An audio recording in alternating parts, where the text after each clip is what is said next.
Ang kwentong ito ay hango sa totoong buhay. Mula ito sa isa nating kabayan na itago na lang natin sa pangalang Raprap. Taong 1982, Mabinay, Negros. Si Raprap ay abala tuwing dadating ang panahon ng Setyembre. Nangangalap ito ng mga gagamba.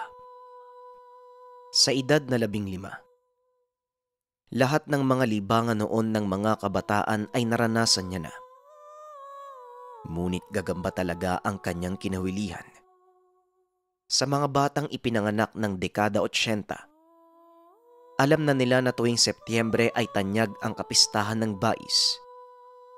September 10 ang pinakainihintay ng mga kabataan. Dumadayo pa ang mga ito sa ibang lugar upang paglabanin ang mga nahuli. Ayon sa binata, labis itong nakakapagbigay sa kanya ng saya. Malakas pumusta si Raprap. Kaya naman pinipili niya talaga ang mga kalidad ng insekto. Inalalaban niya yung malalaki at sobrang tapang. Itinuturing niya ng manok ang mga alaga. Ngunit hindi niya inaasahan na ito pala ang magiging dahilan ng matinding pagbabago sa pananaw ni Raprap. Dahil sa gagamba, naging manggagamot siya. Naalala pa noon ni Raprap, kung hindi siya nagkakamali huling linggo ng Agosto, nagkayayaan ang mga kaibigan niya na manguha ng gagamba. Kakapatok pa lamang ng araw, mamasa-masa pa ang mga damo dahil sa hamog. Hindi sanay si Raprap na may kasama. Ayon sa kanya, maingay ang mga ito. Maaaring mag-unahan pa sila sa paghanap ng gagamba. Kaya mas pinili ni Raprap na mag-isa. Inuna niyang puntahan ng sariling sakahan at taniman ng mais. Madalang na ang mga gagamba ng mga oras na yun. At tila may naghanap na doon kagabi. Nagkalat pa ang mga bakas ng sirang sapot. Kaya napagpasya ni Raprap na pumunta sa Pulang Lupa. Medyo may kalayuan ito sa kanila. Bihira lang ang nagpupunta sa lugar. Dahil ayon sa sabi-sabi, pinamamahayan ito ng kakaibang nilalang. Kaya alam ni Raprap na maraming gagamba doon. Wala na siyang pakialam sa mga sinasabi ng ibang tao. Pasado 10:00 ng umaga. Pagod na si Raprap at basang-basa ng pawis. May baon naman siyang tubig at kanin na binalot sa dahon ng saging. Kaya kampante siya kahit matagalan man sa lugar.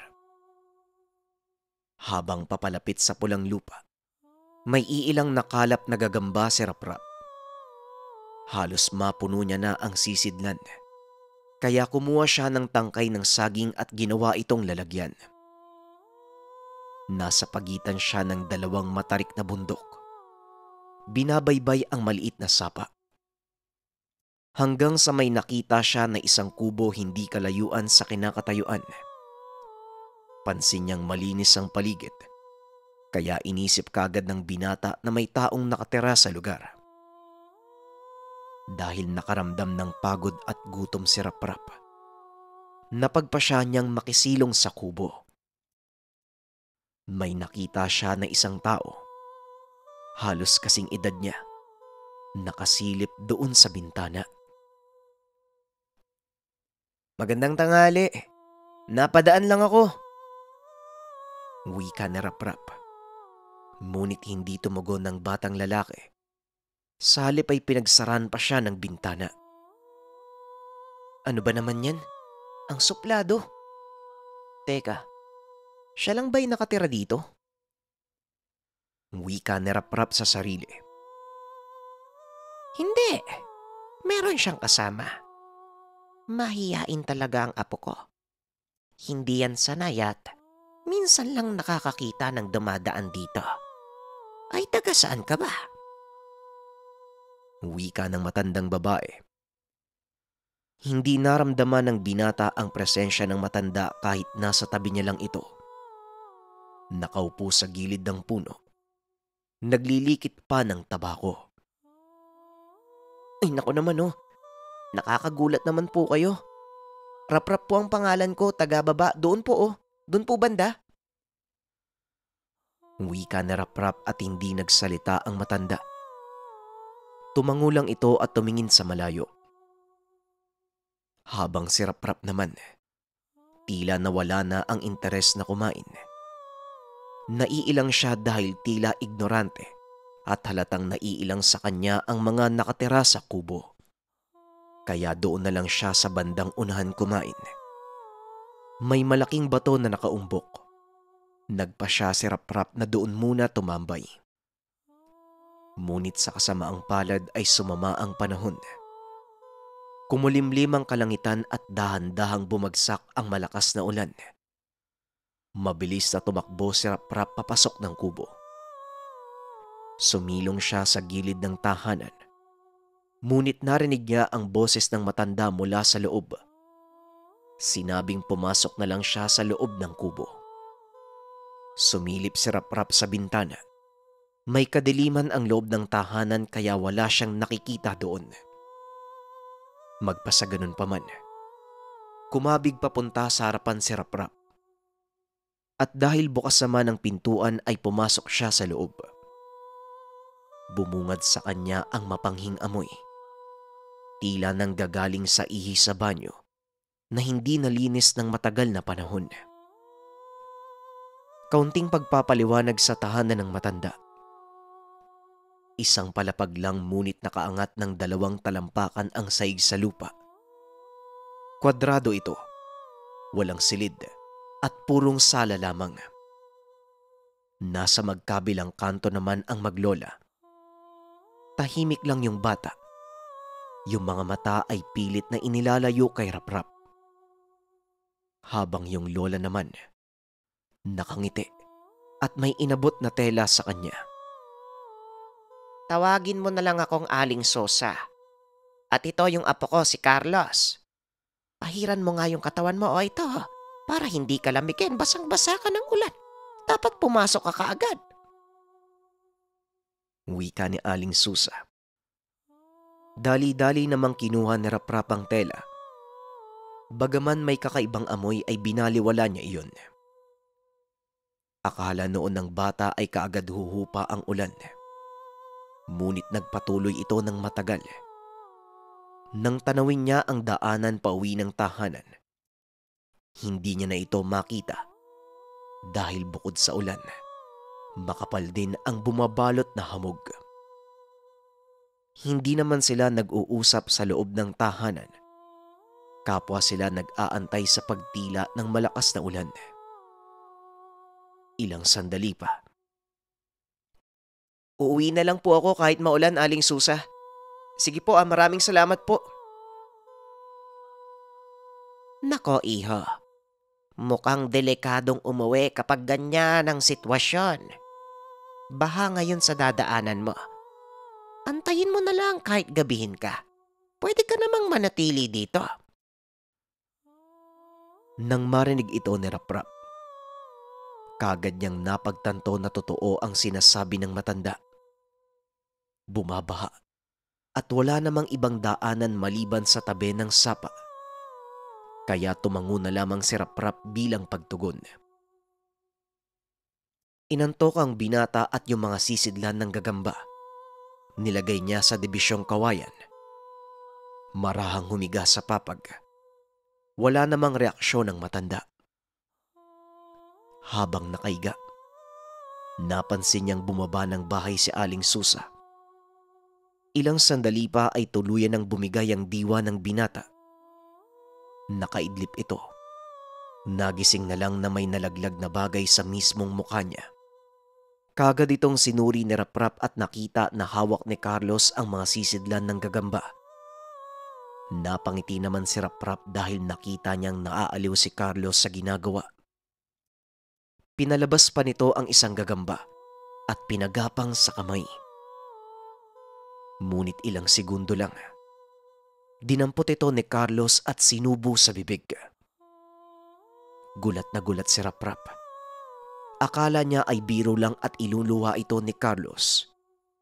Ngunit nginuya ng bata ang gagamba. Mabilis na bumangon ang binata at tinitigan si Carlos. Iniisip niya ng mga sandaling iyon na baliw ang bata. Sinabihan niyang huwag kainin ngunit hindi siya pinansin. Hanggang sa binuksan na ng bata ang lahat ng sisidlan. Tinaktak isa-isa sa bibig. Kitang-kita ni Raprap ang paglaglag ng mga gagamba sa bibig ni Carlos. Nginuya pa ito. May gumapang pa sa leeg ng bata. Ngunit napisa iyon ng kunin ni Carlos at isinubo din sa bibig. Hindi nakagalaw si Raprap sa gulat at pandidire. Ilang sandali pa nanlilisik na ang mga mata ni Carlos habang nakatitig ito sa kanya. Ano bang nangyayari sa'yo? Aling Susa, si Carlos po. Ano pong nangyayari sa kanya? Wika ni Raprap. Sumilip siya sa bintana ngunit wala si Aling Susa. Gumapang pa sa sahig si Carlos. Papalapit sa kanya at tumutulo na ang laway. Kapansin-pansin na tila may gagawin itong masama. Kaya naman mabilis na lumundag papunta sa pintuan si Raprap. Inihanda ang sarili sa paglabas ng bahay. Hanggang sa nakita niyang dumiretso si Carlos doon sa sulok at may kinuha na isang bayong. Nagtaka si Raprap. Naisip na hindi siya ang pakay kung hindi ang bayong. Ngunit laking gulat niya nang may dinukot si Carlos. Isang supot na tila may lamang hayop. Marahan itong binuksan ni Carlos. Nang tuluyang bumukas. Bumungad kay Raprap ang nakakasulasok na amoy. Napakabaho. Nabubulok na laman. Pinagmasdan ni Raprap kung ano ito. Hanggang sa nagtayuan ang balahibo niya. Karne ng patay na pusa. Lumobo ang tiyan na tila kinabag at yung balahibo. Lagas na at may nalalaglag pa na uod. Nakakadiri naman. Aling Susa! Aling Susa! Hindi tumutugon ang matanda. Marahil dahil ito sa ingay na nagmumula sa malakas na ulan. Hanggang sa yung hawak ni Carlos na patay na pusa. Inamoy pa niya ito. Kinagat ang tiyan. Hindi na kinakaya ni Raprap ang mga nakikita. Kaya napapikit na lamang siya ng mata. Abot batok ang pandidiring nararamdaman ng binata ng mga sandaling iyon.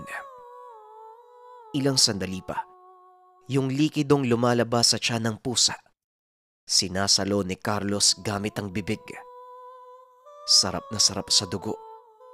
Kinakalikot pa ang tiyan hanggang sa lumitaw na ang mga bituka. Hindi na kinaya ni Raprap ang mga pangyayari.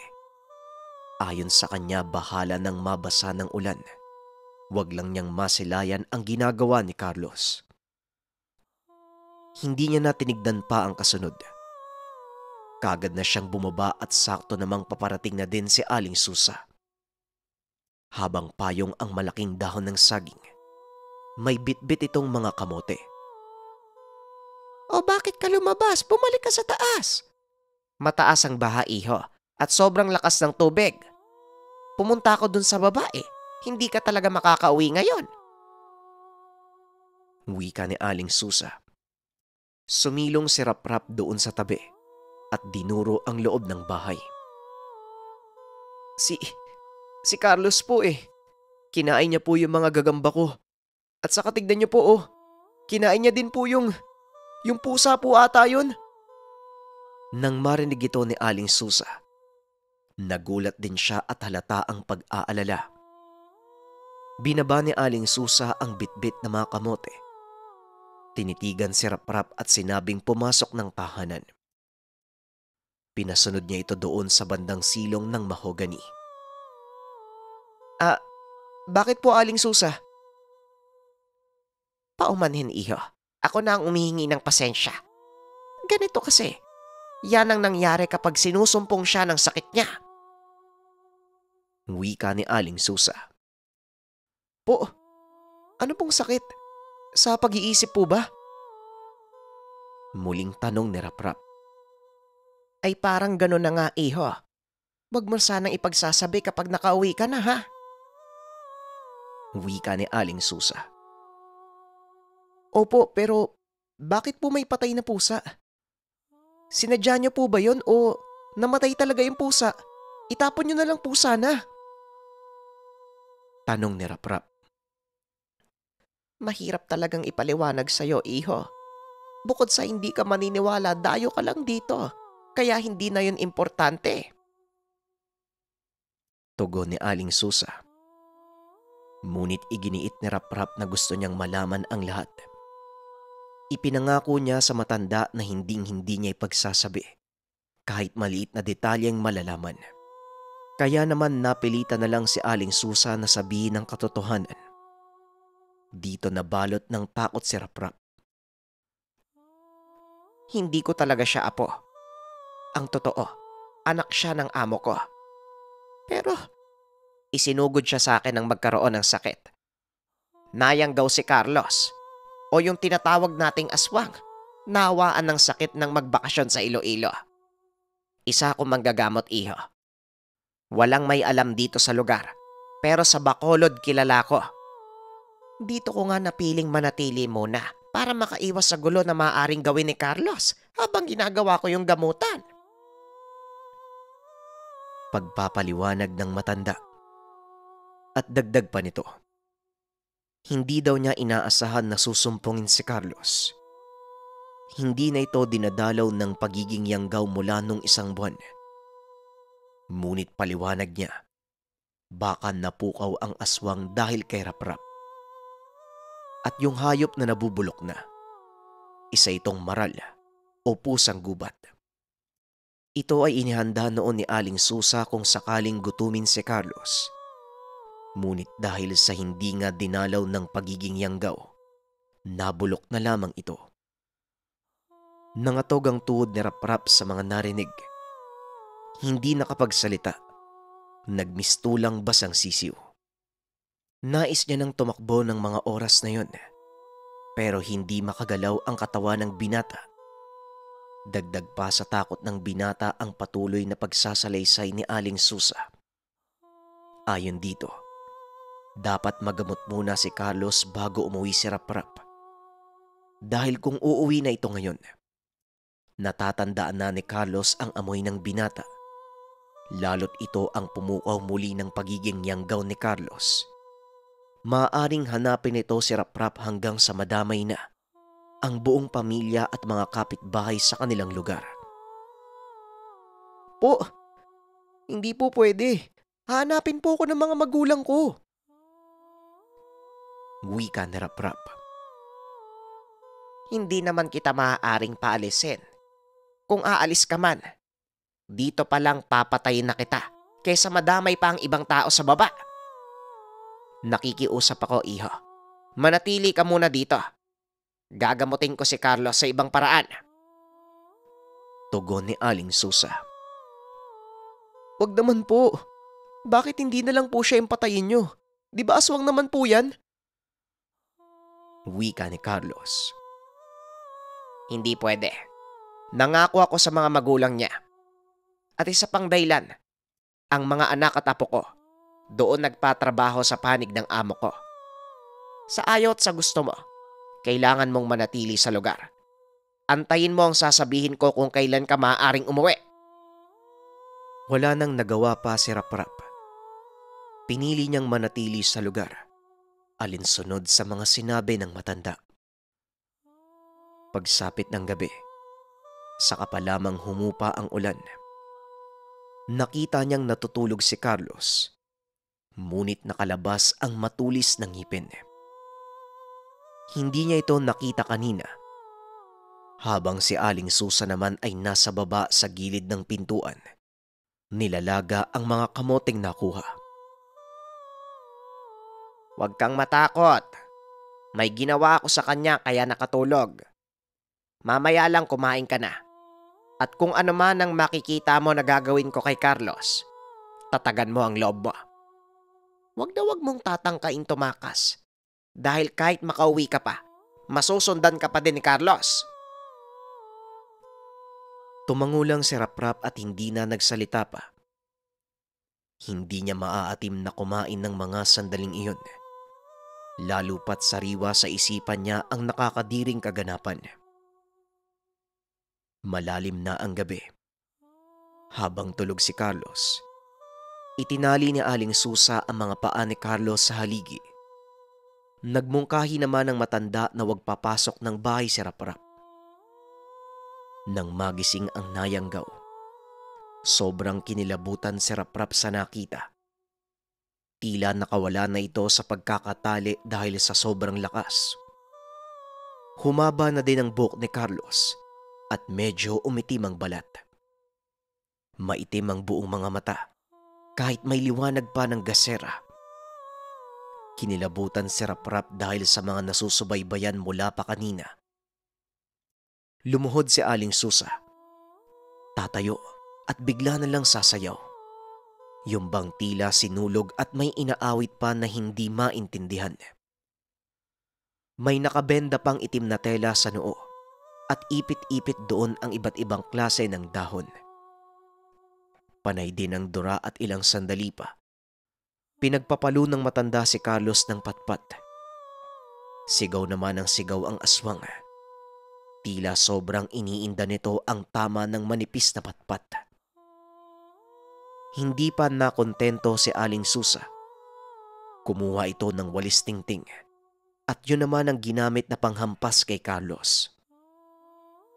Hanggang sa naglaon, bigla na lang umiyak si Carlos. Bumalik sa normal ang itsura. Nagmamakaawa ito na wag siyang saktan. Gulat na gulat naman si Raprap. Maayos na ang pagsasalita ni Carlos na tila nakabalik na sa normal. Si Aling Susa naman, makikitang nagtataka din sa nangyayari. Tumingin pa siya sa paligid. Lumingon kay Raprap at ngumiti. May dala ka na positibong enerhiya, iho. Itinakda ang paghaharap natin ngayong araw. Wika ni Aling Susa. Po, ano pong ibig niyong sabihin? Tanong ni Raprap. Ang punto ko, sa dinabi-dami ng pagkakataon at ilang beses ko na siyang ginamot, ay ngayon palang nakabalik sa ulirat si Carlos. Nagkataong napagala ka dito. Ngayon palang nakapagsalita si Carlos, ang ibig sabihin lang, nilubayan na siya ng espiritu ng Yanggaw. Hindi alam ni Raprap ang isasagot kay Aling Susa. Bagaman narinig niya ito, pero hindi pa rin niya maintindihan ang punto. Magpasaganon pa man, tumango lang si Raprap. Habang si Carlos naman ay himalang kumain ng kamote. Habang nanonood si Aling Susa, kitang-kita ni Raprap ang paingilid ng luha sa mga mata ng matanda. Ligtas ka na, iho. Bukas sa bukas makakauwi ka na. Wala ka din dapat ipag-alala dahil magaling na si Carlos. Ay para kang anghel ah. Malakas ang kapit mo sa taas. Malakas din ang hatak ng positibong presensya. Magiging magaling ka na manggagamot balang araw. Kinabukasan, nakauwi ng ligtas si Raprap. Sa katunayan, hinatid pa siya ni Aling Susa hanggang sa makatawid sa sapa. Kagad siyang tumakbo pababa ng kabundukan. At magmula rin ang araw na yon, nagkaroon ng interes si Raprap sa mga lihim na karunungan. May mga panahon na binibisita niya si Aling Susa upang magpaturo. Kalaunan, kinilalang manggagamot si Raprap sa lugar. Baon-baon niya ang mga alaala na wag nang maulit pa sa ibang tao ang nangyari kay Carlos. Kaya naman gamit ang mga karanasan, gamit ang mga alaala na minsang nagbigay ng takot sa kanya, ito ang naging dahilan upang tumulong si Raprap sa kapwa, lalong-lalo na sa mga nagambala ng mga nilalang at aswang. Opinyon ko para sa kwento, Ako, hindi ko maiwasang maisip kung ano kayang mangyayari kung umuwi si Rap-Rap nung sandaling yun. Kung hindi niya sinunod yung sinabi ni Aling Susa. Totoo kayang makakasunod sa kanya si Carlos? Totoo kayang mapapatay din yung pamilya? Kasi batay din sa mga nakaraang kwento natin, once na nalagyan ka na ng marka ng mga aswang, kahit saan ka magpunta talagang susundan ka nila at papatayin. Kaya naman, hindi ko lang maiwasan na imaginein kung umuwi kaya siya, totoo kayang mamamatay yung pamilya niya? O hindi kaya, kaya pa rin namang pigilan ni Aling Susa yung kaganapan. Kaso naniniwala din ako sa tadhana eh. Talagang nakita niya lahat, naranasan niya lahat, kasi sinabi din sa kwento na baon-baon niya yung mga karanasan, kaya siya naging manggagamot. Kumbaga, yun yung pinanghugutan niya para hindi na maulit pa sa ibang tao yung ganong kaganapan. Well anyways, maraming salamat sa pakikinig ng ating kwento. Paalam.